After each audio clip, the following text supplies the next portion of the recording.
A shinobi named Gabamaru foils attempted executions by beheading and burning and curses his inability to die. He explains to his interrogator that he underwent Iwagakure village shinobi training such that he developed a superhuman body and became an efficient killer. He says he was married to the clan chief's daughter, but after he asked the chief for permission to leave, he was betrayed to the authorities.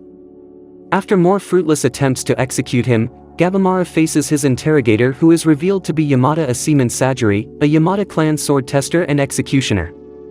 Sensing her skill as a calm and efficient executioner, Gabamaru experiences fear and fights back, especially after Sajiri asserts that he is still deeply in love with his wife. Sajiri abruptly offers a full pardon and government protection for himself and his wife in exchange for fulfilling a death-defying mission. He must go to Shinsenkyo, a legendary land rumored to hold the Elixir of Immortality, and retrieve the elixir in competition with other death row criminals. The promise of a peaceful life with his beloved wife prompts Gabamaru to agree unhesitatingly. Sajiri recalls her early training as an executioner and the difficulty she has had overcoming her fear and hesitation. The over 30 blindfolded condemned criminals who have volunteered for the mission are given their instructions by the 11th Seii Taishogun, Nariyoshi Tokugawa. They are shown an officer who returned from an earlier expedition but is no longer human, with flowers blooming from his body. They will each be accompanied by a Yamada Aseman. However, they are told to reduce their numbers, which causes a killing spree. While the shogun delights in the carnage before Gabamaru addresses him, saying there must be a better way to make the selection. The shogun's head guard offers a place on the mission to anyone who kills Gabamaru, who is then reluctantly forced to fight for his life, brutally killing his attackers with his tied-up hands. As the names of the 10 prisoners selected to go on the mission are read out, including Gabamaru, Sajiri realizes that her problem is not overcoming her fear of killing, but accepting the burden of responsibility for the lives she takes. Gabamaru believes that the Elixir of Immortality, Tokijaku no Kagenomi, does exist after seeing the chief of the Iwagakure survive a series of fatal injuries. As he and Sajiri arrive in the shore of their destination, he tells her that the elixir may not come from this place. Suddenly they come under attack from the condemned criminal Twisted Kaien, a weapons expert accompanied by the Yamada Aseman Kisho. Gabamaru survives all of his attacks and brutally kills Kaien with his own weapons, even with his hands tied at Sajiri's insistence. As Kisho heads back to the boat with Kaien's severed head, he tells Sajiri that the criminals have already began killing each other and predicts that shortly almost all will be eliminated. However, this only means that the Iwagakure will be sent in their place. After Kisho's departure, Gabamaru attacks Sajiri with a sword so he can find the elixir unhindered, but finds himself unable to deliver the killing blow. They both realize that he is not hollow and still has emotions as a result of his love for his wife, that accepting emotions is not a weakness but a strength. Elsewhere, the criminal Tamiya Gantetsusai is stung by what looks like a human-faced butterfly and quickly severs his left hand, which withers and sprouts flowers. Both he and Gabamaru are confronted by strange monsters and simultaneously surrounded by bizarre creatures. Gantetsusai tells his Yamada Aseman Fuchi why he was sentenced to death, and sets out to eliminate the other criminals to simplify his search for the elixir. Meanwhile, Gabamaru and Sajiri, who are being menaced by various huge fantastical creatures with Buddha-like features. When one attacks and injures Gabamaru, he realizes that they are surrounded and confronted by numerous opponents with unknown abilities. He throws caution to the wind and, acting only on instinct for survival, attacks them. He destroys most of them, uncharacteristically protecting Sajiri in the process, until Yamada Aseman Genji arrives and assists, accompanied by Yamada Aseman Senta with the ninja criminal Yuzuriha. Yuzuriha offers to work with Gabamaru in exchange for information she gathered on the creatures by experimenting on Moro Mikaya the apostate before she killed him, leaving Genji without his charge. As they talk, Sajiri loses consciousness and collapses. Meanwhile, Aza Chobiai and his younger brother Yamada Aseman Toma face similar group of monsters. Aza feels he is in control of the situation until he is wounded and Toma is captured. He then cuts the monsters to pieces, a berserker rage. Sajiri wakes up to find they have moved away from the butterflies whose poisonous scales caused her to faint.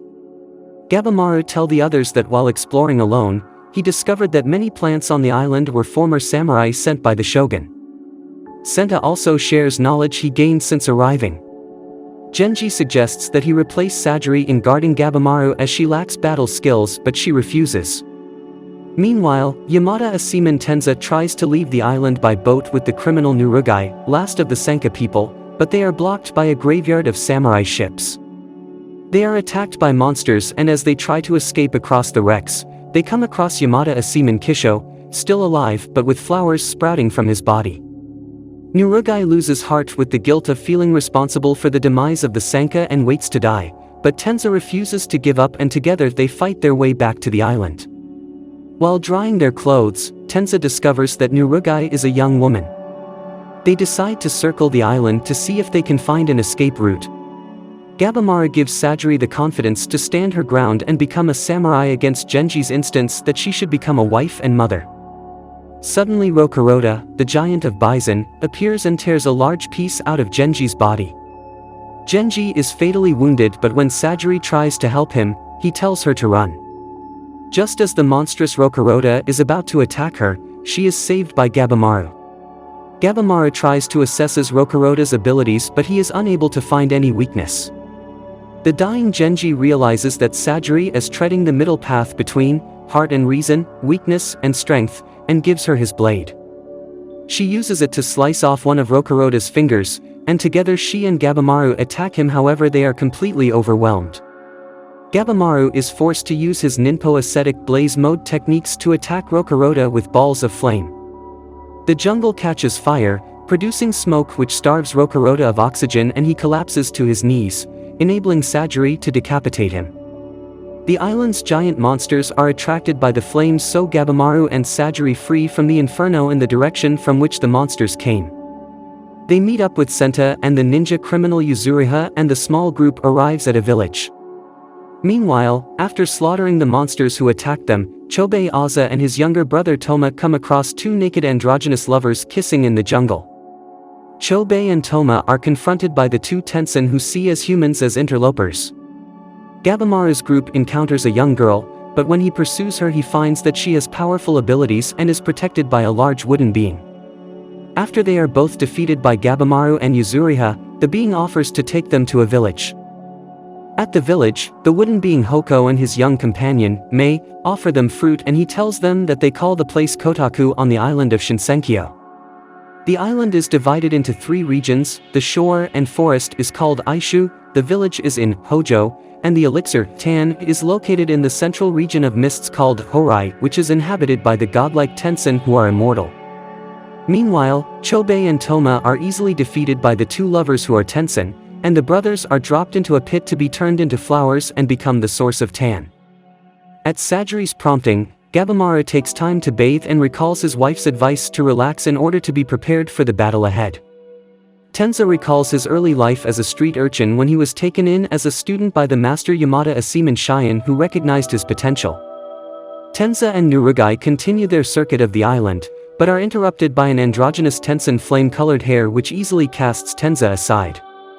Tensa uses his speed to slice at the Tensen, severing its head, but it regenerates itself and pursues them. They are saved momentarily by the blind but experienced Shion, who again decapitates the Tensen. He explains that he killed the criminal Akajinu when she tried to seduce him, but then he could not find a current to lead him off the island. Suddenly, the Tensen strikes again, striking Shion in the throat, and when Tensa attacks with his sword, he receives a fatal blow. In a last desperate effort to save Shion and Nurugai, Tensa attacks the Tensen with his bare hands, giving his life so that they can escape. Gabimaru becomes impatient and heads off alone towards Horai at the center of the island, passing immobile trees chanting sutras. He reaches a temple where he is confronted by the same Tensen who killed Tensa.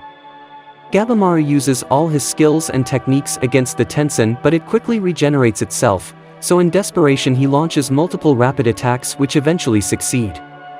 As the Tensen expires, it is consumed by flowers which form a large half-plant and half-human monster. The monster attacks and grabs Gabimaru, who, recalling his training, uses his remaining energy to deal the strongest attack he can, creating a reprieve, and is then rescued by Mei. Hoko offers to take Sajiri and the others to Horai and look for Mei. Meanwhile, the 7 Tensen gather to review the situation and partake of the elixir. Hoko offers to take the others to find Mei and Gabimaru, and explains that all humans who inhabited the island were eventually transformed into plants. As Gabimaru recovers consciousness, he is met by Tamiya Gantetsusai and Yamada Asiman Fuchi. In his present condition, Gabimaru is too weak to battle Gantetsusai and Fuchi, and after he describes the Tensen and their powers, they agree to collaborate. Meanwhile, Senta concludes that the island is not the real Shinsenkyo, and the mixed-up deities are not real gods, similar to the construct of Moro Mikaya, the founder of a new religion who is plotting to overthrow the shogun, thus theorizing that someone created the island. Gabimaru questions Mei about the Tensen and she mentions they possess Tao, while at the same time Hoko tells his group about Tao and how it is like the flow of Qi, a combination of yin and yang and centered on the lower dantian, below the navel. Elsewhere, while Nurugai presses Cheyenne to teach her how to use a sword, they come under attack from a group of mindless monsters. Meanwhile, Chobei slowly drags Tommy from the pit of grasping flowers, where they are met by a doshi, a sentient monster unlike the mindless Sashin, who has been sent to investigate the human interlopers. Chobei attacks the doshi while Tommy slashes at an approaching group of Sashin, however the doshi strikes Chobei a deadly blow. Even though Chobei was dealt a fatal blow, he recovers to attack the doshi again. This time he seems to have acquired some regenerative ability after being in the pit of flowers and is also able to detect the Tao within the doshi and defeat it. Elsewhere, as Gabimaru and Gantetsusai fight the Sashin, Mei repeats the words, strong and weak. Suddenly, a half-human, half-insect doshi appears to capture Mei, whom he wants to return to the Horai. Gabimaru uncharacteristically acts to protect her, but he and Gantetsusai come under attack from swarms of insects. Fuchi understands what Mei is saying and explains to Gabimaru that Tao is a balance, weakness and strength, so to see the Tao emanating from the doshi, he must acknowledge his weaker side. Gabimaru struggles to do so, but he begins to see the Tao flowing around the two doshi and is able to defeat them. Meanwhile, Hoko leads Sajiri and the others to the gates of the Horai, where a Tensen with magenta hair summarily removes Hoko's wooden head. The Tensen is revealed to be the Peony Jojuan Amikavajra and says that Tan is not an elixir, because if humans consume it they turn into plants. In lightning-fast movements, Yuzuriha slashes Amikavajra to pieces, and then tries to poison it, but the Tensen regenerates itself each time.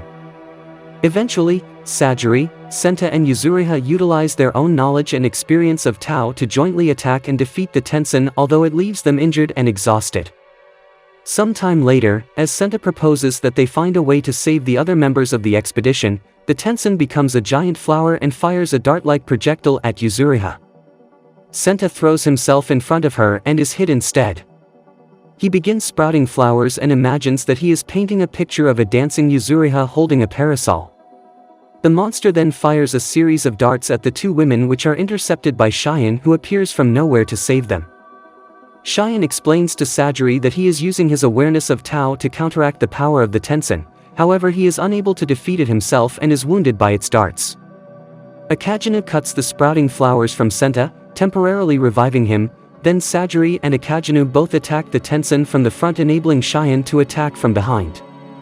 They are unsuccessful until Senta suggests they attack its ovule, which is the vulnerable point of the plant-like Tensen. The badly wounded Cheyenne manages to then strike a killing blow with his sword, and Yuzuriha consoles Senta as he dies. Sajiri proposes the Yamada Asiman and criminals must cooperate if they are to leave the island alive. As they discuss their next steps, both Cheyenne and Yuzuriha question Sajiri's relationship with Gabimaru, and speculate that what motivates him may be a deception. Meanwhile, Gabimaru awakens after collapsing from exhaustion and finds that he cannot remember the name or face of his wife.